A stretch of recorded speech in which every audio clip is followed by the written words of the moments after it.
It was a dark, cold night.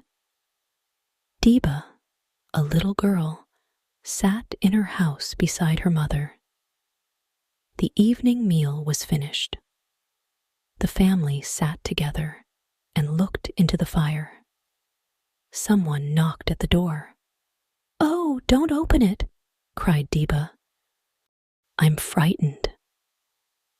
But her father was already opening the door. The family's neighbor stood there. "Please," she said, "can you lend me some coffee? Mine is finished. I'm going to the market on Saturday. I'll buy some coffee then and give you some."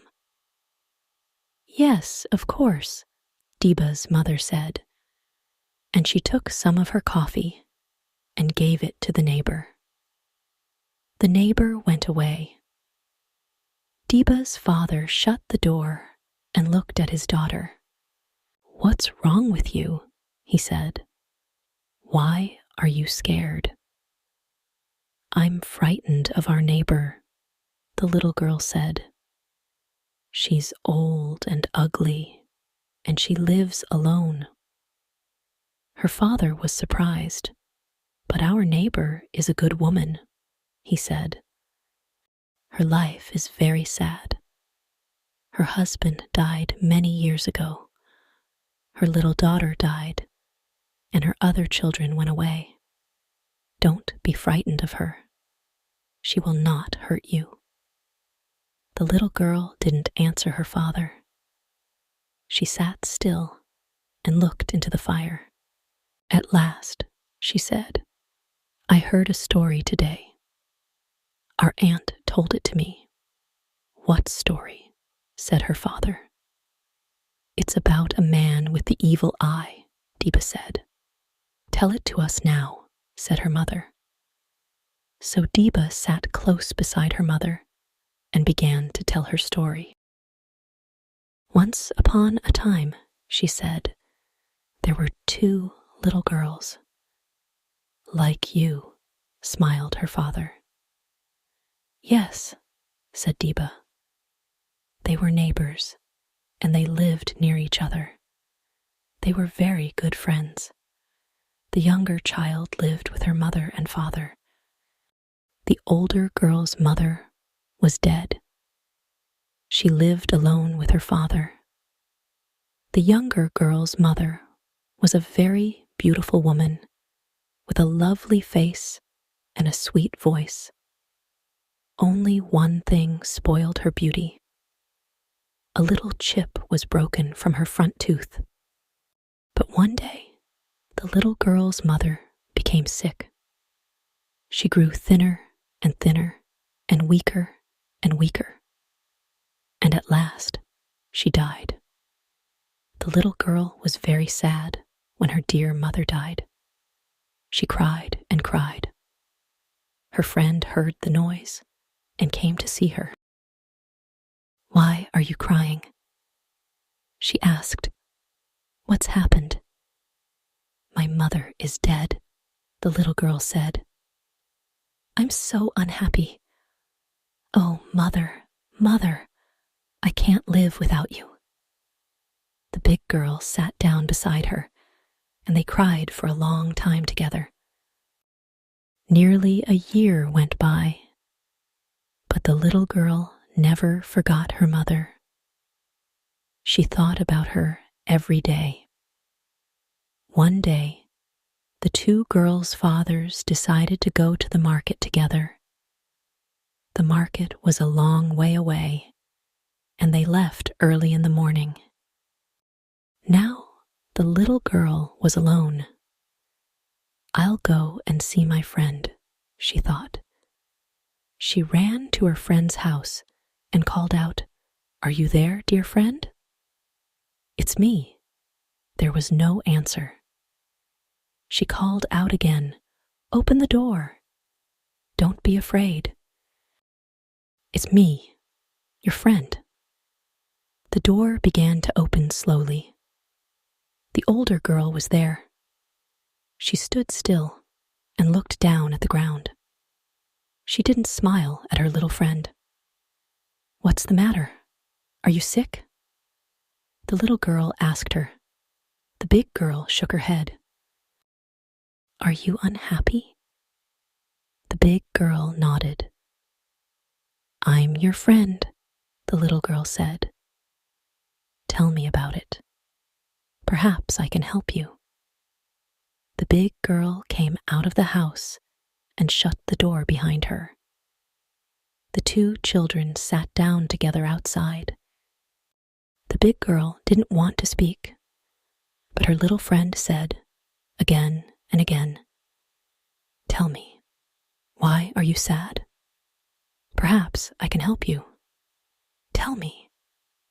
At last, the big girl said, "I don't want to tell you, because you will be very angry with me, but I must. Last night, I saw someone." "You saw someone? Who?" said the little girl. "I saw your mother," the big girl said. The little girl shook her head. "No, it's impossible. You know that my mother is dead."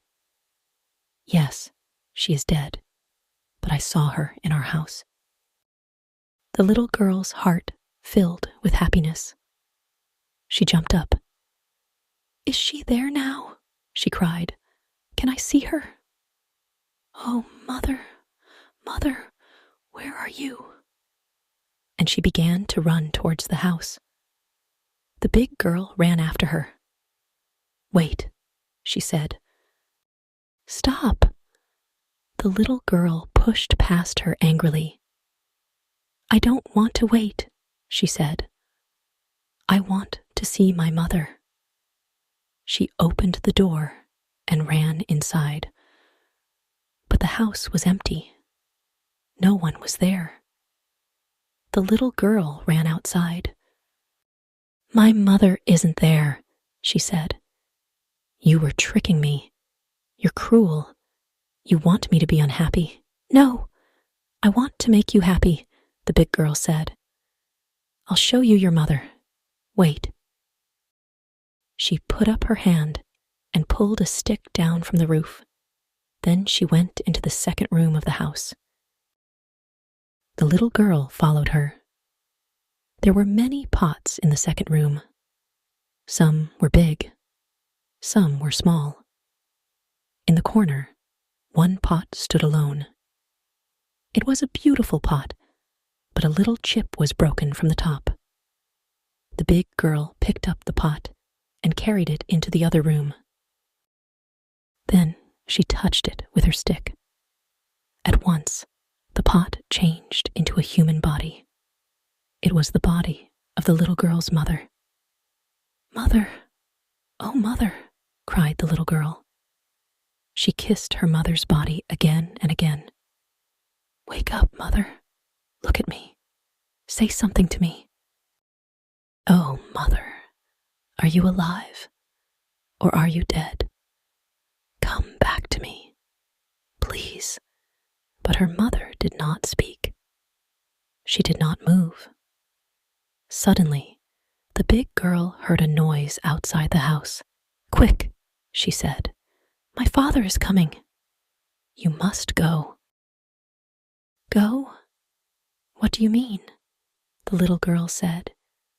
"I can't leave my mother now." But the big girl picked up the stick. She touched the woman's body again. At once, the body changed into the pot. The big girl picked up the pot and carried it back into the second room. Then she put the stick back into the roof. "Go home now," she said to the little girl. "Remember, this is our secret. Don't tell anyone. If my father knows, he will be very, very angry." The little girl ran home. At first, she was happy. "My mother is there, in the house next to ours," she thought. "I saw her again. She is still my dear, dear mother." But soon she was sad. "Why didn't she talk to me?" she thought. Why didn't she sit up and kiss me? Is she really dead? Or is she half alive? Then she felt angry. Why is my mother in my friend's house? Is her father keeping her there? Why didn't he tell my father? What is he doing to her? She heard a donkey outside the house. My father is home, she thought. What shall I tell him? I can't keep this secret. It's too important. No, I'll tell him everything. She ran outside. Her father was there. Father, listen. Today, I saw my mother, she said. Her father was angry. Don't say stupid things, he said. Your poor mother is dead. But I saw her, father, the little girl said. She is in our neighbor's house. Please, you must believe me. And she told her father the story. At first, her father didn't believe her, but the little girl talked and talked. At last he said, My child, if this is true, we must rescue your mother. What did the pot look like? Tell me again. So the little girl told her father everything again. There are many pots in my friend's house, she said. Some are big and others are small. But my mother's pot is very beautiful. Only the top is a little broken. There is a chip in the top of it. Your mother was very beautiful, said the man. Only there was a chip in her tooth. He believed his daughter now. All right, he said. I must think. I must make a plan. The little girl ran home. At first, she was happy. The little girl's father thought for a long time. At last, he said, Your mother died 1 year ago. We will invite all our friends and relatives to a ceremony to remember her. You, my child, must prepare the food for the feast. Your aunts will help you. I will make the tala. The next day, the little girl's father went to see his neighbor. My wife died a year ago, he said, and I'm going to make a ceremony to remember her death. There will be a big feast. I need some help from you. Some help? Said his neighbor. What do you want? I want to make a lot of tala, the little girl's father said, but I don't have enough pots. Lend me your pots, neighbor. I'll give them back to you after the feast. Ah, his neighbor said. He looked a little worried. You want to borrow my pots? I don't know. My pots are good ones. Perhaps you will break them. No, no, said the little girl's father. I will be very careful. Please, neighbor, I need your help. At last, the neighbor agreed. Take my pots, then, he said angrily. But if you break them, you must pay me a lot of money. The little girl's father took all the neighbors' pots home. He carried the beautiful pot with the chip in the top very carefully. He put it down on the floor near his bed. Then he picked up a stick and touched it. Nothing happened. The little girl was watching. It's the wrong stick, father, she said. You need our neighbor's stick. He keeps it on the roof of his house. Then we must wait, her father said. The day of the ceremony came. The little girl and her aunts worked hard. They made piles of injera and many dishes of delicious food. Friends and relatives came from far away to remember the dead woman. She was so beautiful, one of them said. And she was so good and kind, said another. She was my best friend, a third person said. The man brought the neighbor's pots out of the house. They were full of tala. He kept only one inside. It was the pot with the chip in the top. The little girl's father pulled her away from the other people. Look, our neighbor is here now with his daughter, he said. His house is empty. Let's go and find his stick. You must come and show me where it is. They hurried to the neighbor's house. It's there, up there, father, the little girl said, and she showed her father the stick in the roof. Her father took it down, and together they ran back into their own house.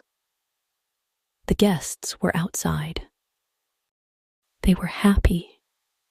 They were talking and laughing. No one saw the man and his daughter.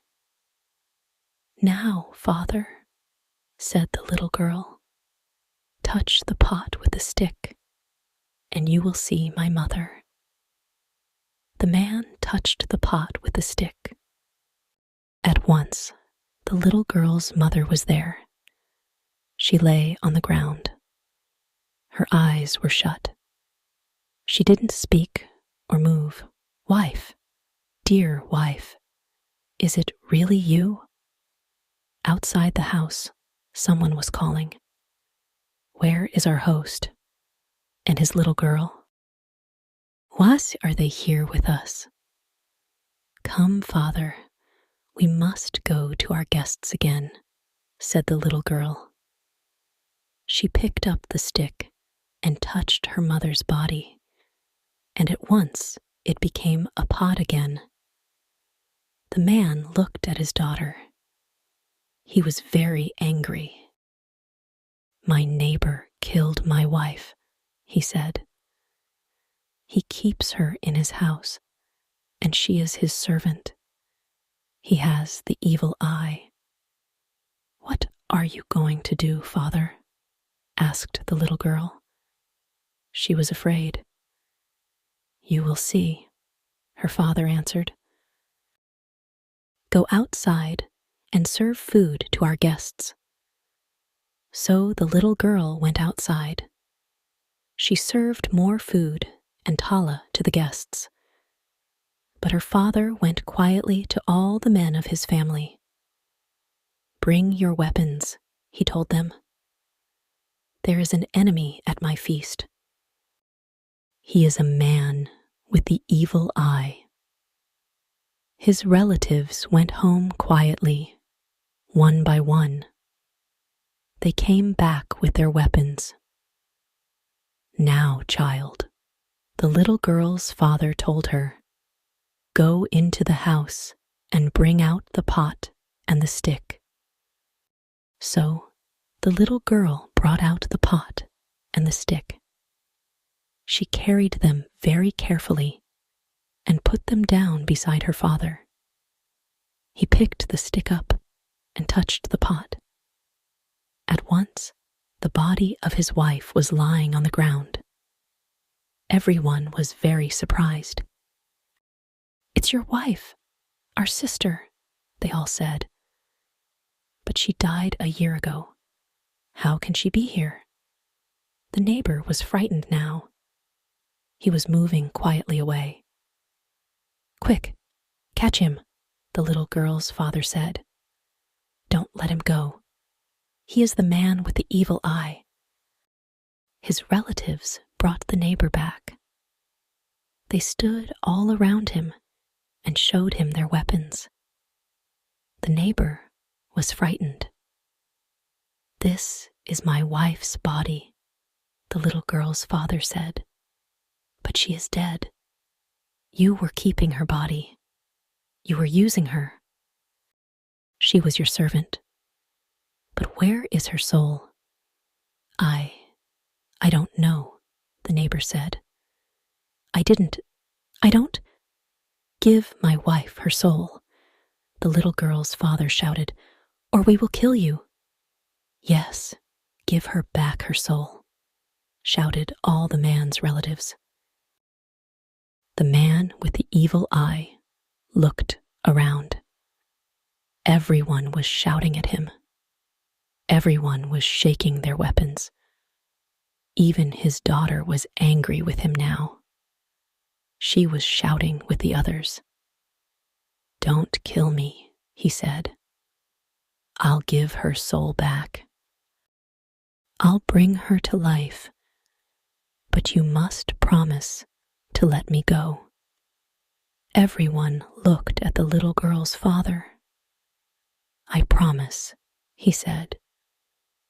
"If you bring my wife's soul back again, you can go. But you can never live in this place again." The man with the evil eye bent over the dead woman's body. At once, she opened her eyes. Then she sat up. "What?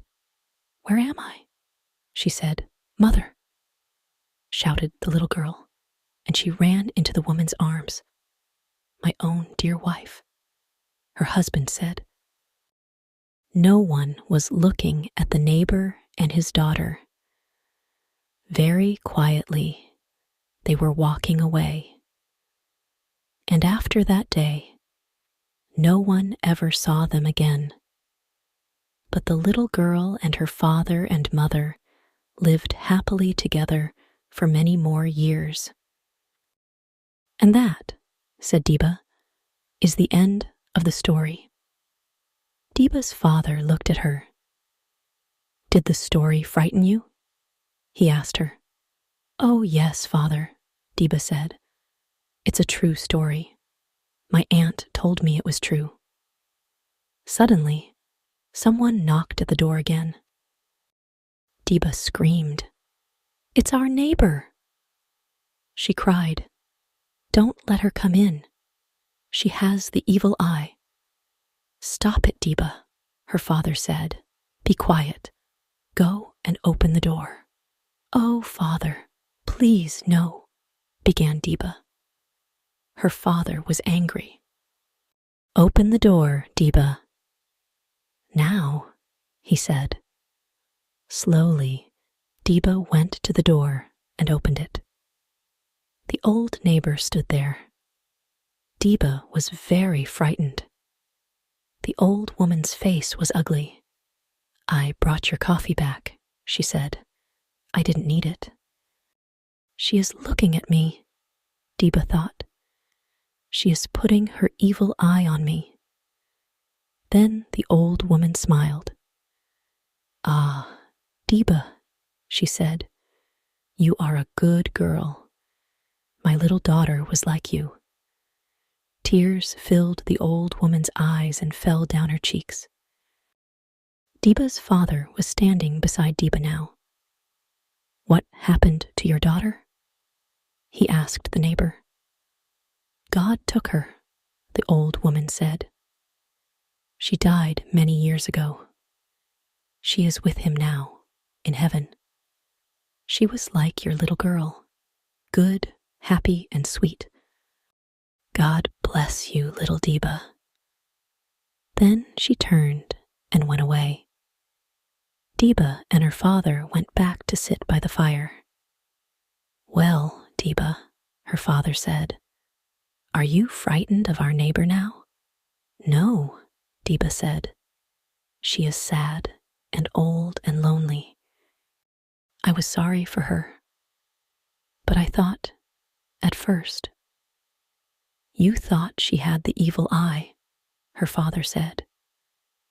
"You know, Deeba, that story is a bad one. Many good people have suffered because of it. When I was a child, An old man lived near our house. He wasn't friendly to other people. He shouted at them sometimes. I think he had sickness in his mind. He has the evil eye, everyone said. No one talked to that poor man. Children threw stones at him. At last he died, alone and unhappy. But did he have the evil eye, Father? Deeba asked. No, he was just a sad, sick old man, her father said. Forget this story, Deeba. It is a cruel one, and it is not true.